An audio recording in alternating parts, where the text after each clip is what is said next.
അല്ല, നിങ്ങൾ കമ്പയർ ചെയ്യുന്നത് ഈ ഹമാസിന്റെ നേതാക്കളും ഈ പറയുന്ന ദലൈ ലാമയും തമ്മിലാണ്.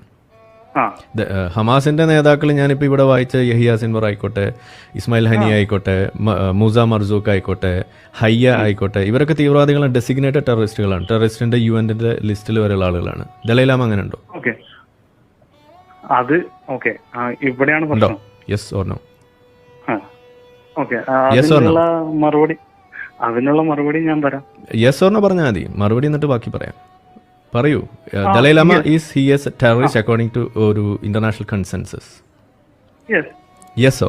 എവിടെ തെളിവുകൾ? ദലൈ ലാമ ചൈനയുടെ കണക്ക് പ്രകാരം. ചൈനയാണോ ലോകം? അല്ല.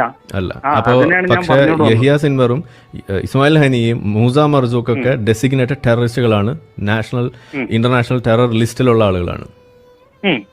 അതേപോലെ ആ ലിസ്റ്റിൽ ഈ ദലൈ ലാമ ഉണ്ടോ? ഹമാസ് എന്ന് പറയുന്നത് ടെറർ ഓർഗനൈസേഷൻ